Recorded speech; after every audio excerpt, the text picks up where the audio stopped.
There's a conversation you've been rehearsing in your head for years, maybe decades. You know exactly what you'd say.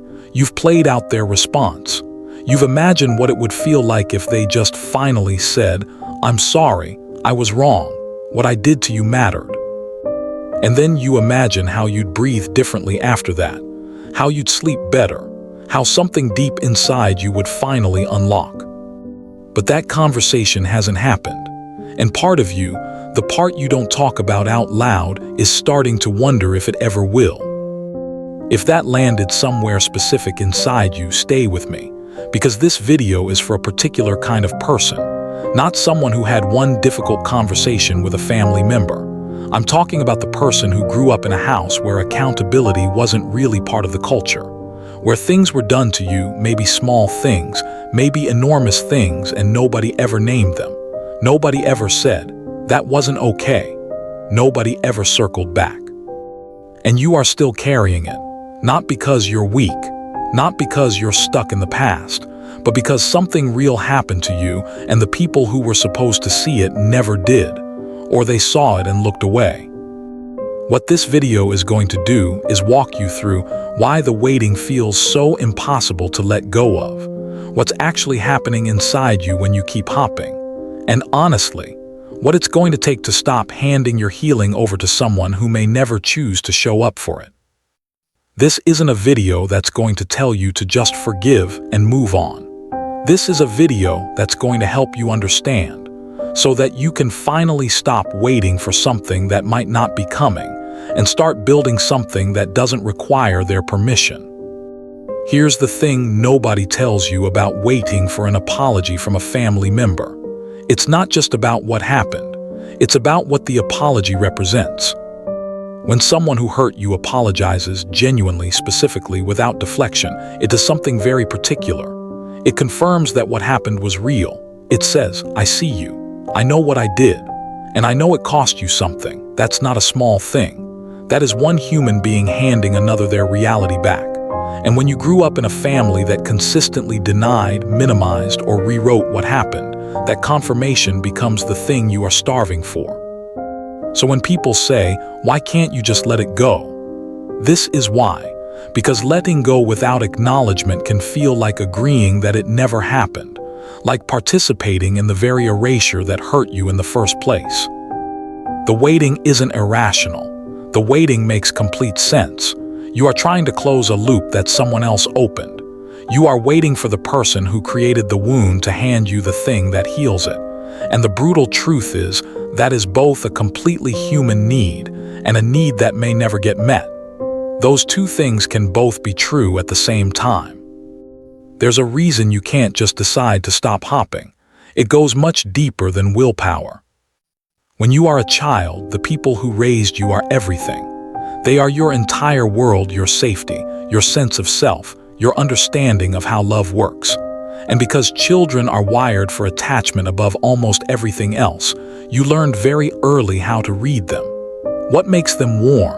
What makes them pull away? What you need to do or not do to stay in their good graces. And somewhere in that process, you also learn to wait, to hope, to believe that if you said the right thing or were patient enough or gave them enough time, they would come around. Because the alternative, accepting that the person you needed most couldn't or wouldn't show up, was too threatening to sit with as a child. So hope wasn't a mistake. Hope was survival. But here's what happens: that same conditioning follows you into adulthood.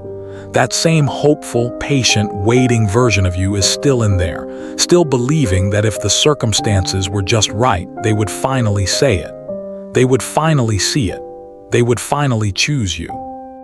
And every birthday that passes without acknowledgement, every holiday that gets swallowed by avoidance, every phone call that ends without the conversation that needed to happen, the adult in you knows what's going on, but the child in you is still convinced this time might be different. That's not weakness.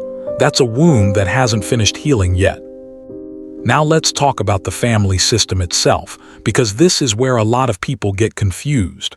They think, if my parent or my sibling or whoever it is really loved me, they would apologize. They would want to fix this. And when they don't, it must mean the love isn't real. But that's not quite how it works. Some families have built their entire identity around a particular story. A story where certain things didn't happen, or weren't that bad, or were your fault, or are simply never spoken about. And that story has been maintained for so long by so many people in the family that questioning it doesn't just feel uncomfortable. It feels like a threat to the whole structure. So when you show up asking for accountability, you're not just asking one person to admit they were wrong.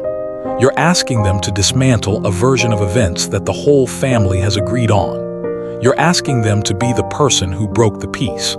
And for someone who has spent their whole life prioritizing the family's comfort over individual truth, that is genuinely something they may not be capable of doing.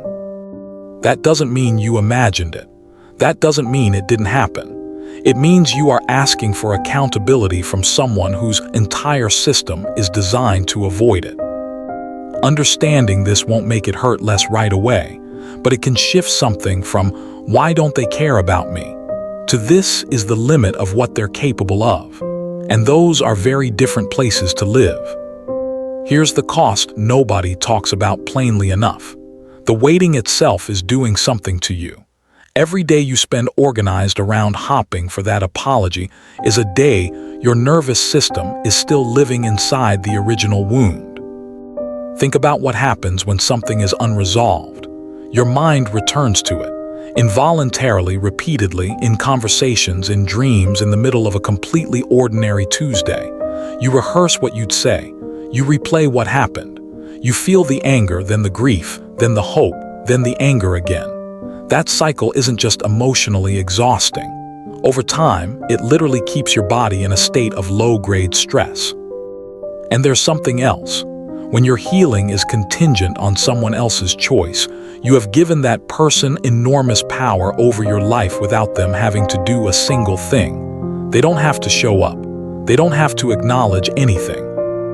They just have to keep doing what they're doing, which is nothing, and your life stays on hold. That's not their fault. That's a bind you didn't choose, but it's one you can start to loosen. The waiting also keeps the relationship frozen in the configuration it was in when the harm happened. As long as you are waiting for them to acknowledge it, you are still standing in that original moment, hurt, hopping, looking to them for something they haven't given you. You cannot fully become who you are becoming while you're still emotionally posted up in a version of yourself that is waiting to be seen by someone who looked away. This is the part that is hardest to hear, and also the most important thing in this entire video. Your healing cannot wait for their apology.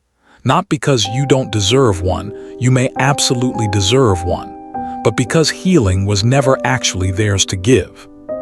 What you are really looking for beneath the apology is permission to stop doubting yourself. Permission to say, "What happened to me was real and it mattered and I didn't deserve it. And here is what I need you to hear." You can give yourself that. Not easily, not overnight, but you can. This is what therapy, honest journaling, and the right kind of community actually do. They provide external witnesses to your story, people who can reflect back to you that you aren't crazy, that what happened was significant, that your response to it makes sense. And over time, with enough of that, something starts to shift. You begin to be the authority on your own experience rather than waiting for someone else to confirm it. Healing also requires grieving, which is the part most people skip because it's painful. Grieving not just what happened, but what you wanted your family to be, who you needed them to be. That grief is real and it is allowed to be there. You don't have to rush past it, and you don't have to pretend the loss isn't a loss. It is. But on the other side of that grief is something that waiting will never give you. A life that belongs to you. A self that isn't organized around a hurt. A future you are building forward into instead of backwards out of. So let's bring this somewhere real. You may never get that apology. I want to say that gently but directly because I think some part of you already knows it, and the knowing deserves to be said out loud rather than carried in silence. The person you're waiting on may never have the self-awareness to get there, or they may have it, but not the courage. Or they may genuinely see things so differently that your version of events will never fully register for them. And if that's true, what now? Now, you stop making your peace conditional. You stop waiting at a door that opens from the inside on their side. You start building the acknowledgement you need through every other channel available to you. A therapist who takes your history seriously. Friends who don't require you to minimize. A relationship with yourself that isn't organized around earning what should have been given freely. You also get to decide without pressure what kind of relationship, if any, you want to continue with the people who hurt you. That is not a decision you have to make today, but it is yours to make, not theirs, yours. And this is what I want to leave you with because I think it's the thing that matters most. The version of you that has been waiting patiently, exhaustingly, hopefully. That version of you was never broken. That was love. That was the refusal to accept that the people who were supposed to show up for you simply didn't. That took something. But you don't have to keep standing there. You can turn around. And the life that is waiting for you when you do, it doesn't require their apology to begin. If this video found you at the right moment, if something in it named something you've been carrying, I want you to know that's not an accident. You looked for this because some part of you is ready. Ready to stop waiting, ready to start building. Drop a word in the comments, just one word, whatever this brought up for you. You don't have to explain it, just say it. Because sometimes the first step is just letting yourself be witnessed. And if you want more of this, the kind of conversation that doesn't talk around the hard things, subscribe. We do this here every week.